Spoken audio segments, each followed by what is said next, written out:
Hi everyone, I wanted to do a quick little read, and I think this is maybe the most efficient way to do one while I'm on time constraints. This is the layout of the cards. I'm just doing this within the privacy of my own home, so thanks very much for joining me. So let's start off. Tell me what your thoughts are. Follow along with your intuition, read along with me, and see what you come up with as well. I'd love to hear what you have to share. Thanks. First up, we have Elizabeth Taylor as the Glory of Pentacles, otherwise known as the Queen of Wands. I'm sorry, the Queen of Pentacles. I get her mixed up because she's pretty good looking. You cannot forget those eyebrows, and for some reason, I don't know why her eyes are green. Truly, they are violet. Those are unmistakable eyes. The color change alone is significant. It connects with the heart chakra, a great tool for manifesting abundance. This inverse color change from violet to green also references the beetle spirit totem that keeps reappearing. You'll also see it here referenced in this pick a candle reading. Anyhow, moving forward, we see that she commands respect within her kingdom. She is a fair and just queen. She's a businesswoman, an entrepreneur, just like her other half. And she's fair, as you can see how her buttons are lined on her blouse, 6 of Pentacles on each side, showing reciprocity without taking sides. Given that it is placed above her bosom, I would say that this is part of her generous nature, that she's able to see the fairness in both sides. And she's a good mother, a good nurturer. As you can see on her plate, we have 5 apples. I like how they chose this particular fruit as a sense of abundance, and how that's derived so simply from the 5 of Pentacles, which is feeling desolate, laughed out on the cold, basically a lack mindset. So it's the alternative to the 5 of Pentacles traditional meaning.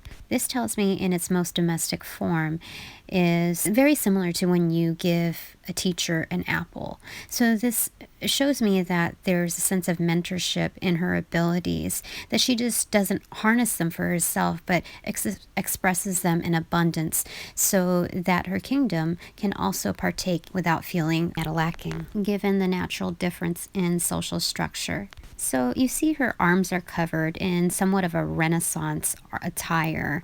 This tells me that you cannot see how strong she is based on first glance. There's an elegance about her. She expresses her strength within confidence and purpose.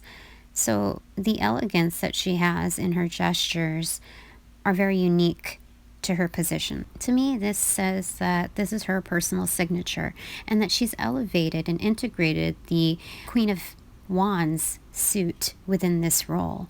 So she very much has magician within her blood, within her practice, within her craft. That leads us to the next card. But before we do so, notice the leaves and the acorns that have fallen. She is able to let go with the seasons of change, and she's very humble and domestic, very worldly, as you can see within her crown.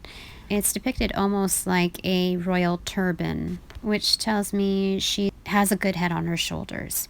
She knows all about compromise and the necessity in order to reciprocate generosity from both sides. She is very grounded and rooted, as you can see from the coloring of her clothing. She doesn't need to flex because what she stands for is already obvious within her laid foundations, and they're continuing to grow, as you can see with the canopy of leaves up above and behind her. How interesting that the next card is the Magician, aka this entrepreneur.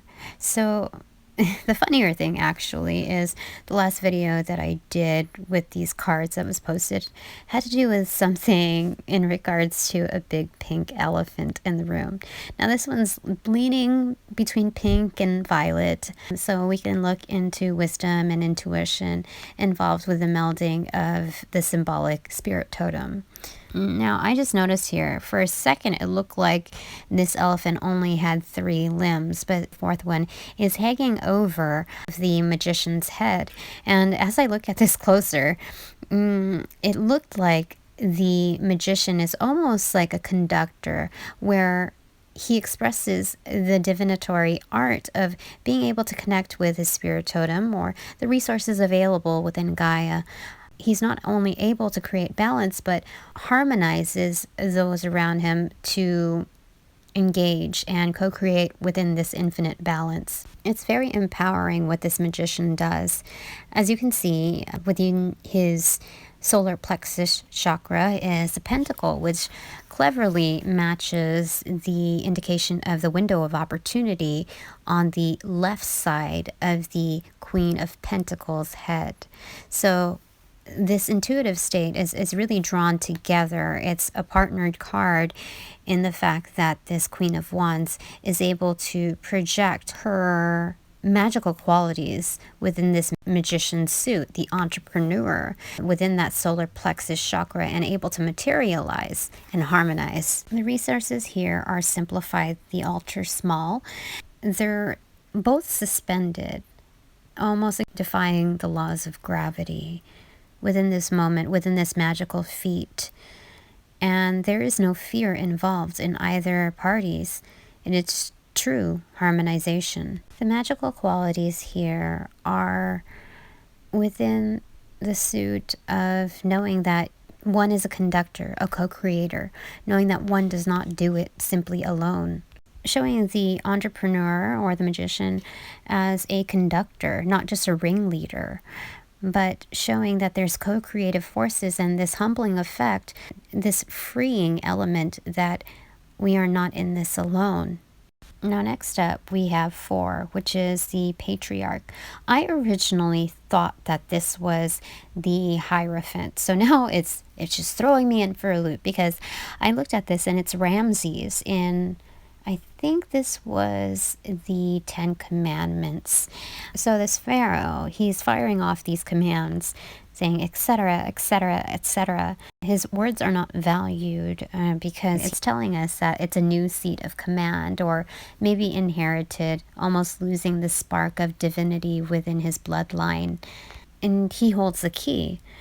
So the thing is that it's expressing the value and the understanding that we're all growing together and we're still all in this together. So I think this card is really to exhibit the element of understanding within the growth process. Now, since we received this particular one in reversal, it's going to tie in directly to the next card up. But before we take a look at that, let's go ahead and tie this in, because this has something to do with the Hierophant, which is all about rule making and the rigidity within the patriarchal system, the vintage version anyway. And so when we look at this over masculine version, perhaps on steroids, throwing commands out, we need to also drive in the focus of its reversal, showing that when we look at the other cards in context, that there is a very unconventional nature that leads us to manifestation. And this is the most empowering effect amongst all of the cards.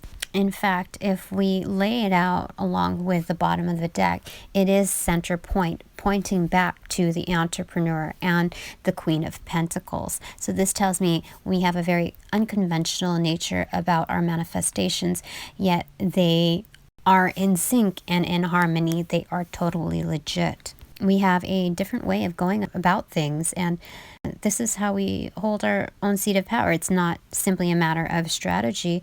I think that's just defining in itself how things flow with us. This is what makes us tick. This is what works for our energy.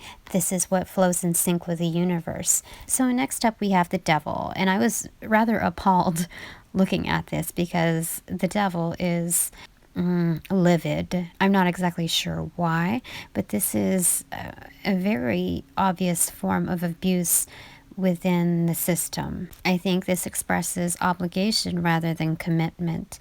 An obsession. The black highlights the position of the Patriarch. On the left side, he's focused on the entrepreneur. However, standing directly behind him is his shadow. Turbulence underneath the surface and in the background. This is misdirected energy because, as you can see, the backdrop is in flames. It's derived from anger, and anger comes from fear.